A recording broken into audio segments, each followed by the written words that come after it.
Okay, so if we look at mortgages here, well, let's go back to this. So the next slide right there is a formula to figure out interest and payments, okay? If you can see that, that's interest and payments. See? Okay. I would save that for later. I would have that written down somewhere for your future use when you get older and you have to make loans. But I'll tell you what I use. I don't do the formula every time. I know how to use it, okay? I know how to use it in case I don't have a computer, but we all have computers now, right? Or your phones. You can pull this up on your phone. So what I do to calculate interest payments and interest over time is I'll just type in like mortgage calculator into Google. It already has a mortgage calculator right there. Okay. So, Jade, how much do you want to spend on your dream home? Reasonable price.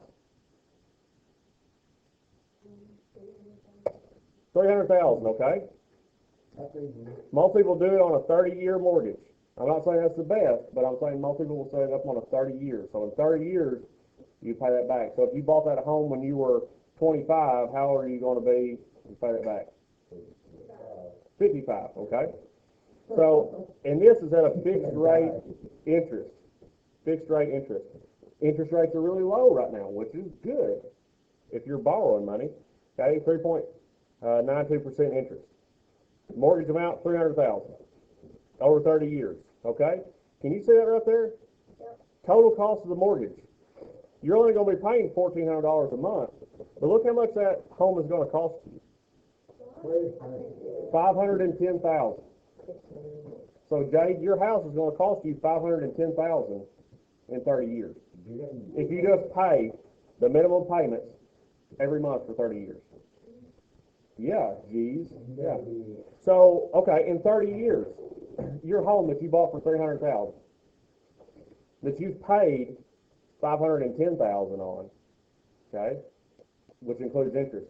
In 30 years, could you sell that home for $510,000? No.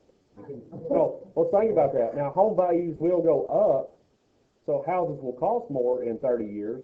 But will your home cost that? No. Will your 30-year-old house, or even older, will that house be worth that?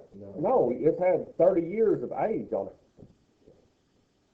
So you're going to lose money. You'd be lucky to sell it for $300,000. I don't have a house yet. Well, I do have a shop house, so okay, we can put that in there. So I built a shop house to get me started. Okay, and I'm paying 4.1% interest. It's on a 30-year mortgage.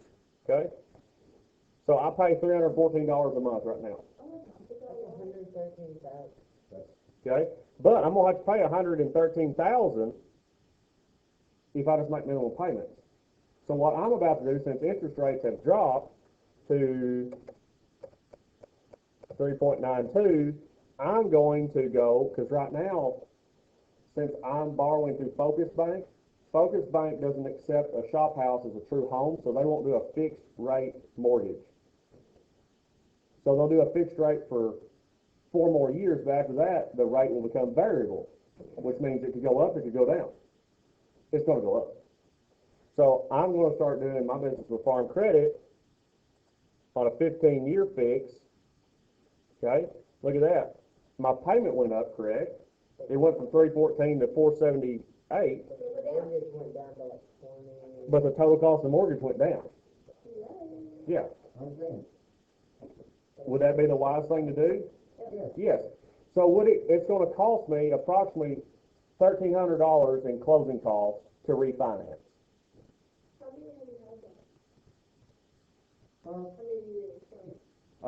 This will be my second year. Okay, so it's going to cost me $1,300 to refinance through closing costs and title work. Is it worth that? No. Yes. Well, you can just say if I do this, I'm going to be saving $20,000. Yes. Saving $20,000, spend $1,300. Yes. So it's a lot better to do that, right? There is times when refinancing is not the right thing because you're going to be paying more in closing costs than what you're going to, profit. Okay? All right. So that's that. Mortgage calculator. This is there for you. It's on the Google. Okay? If you're ever curious, that's what I would use.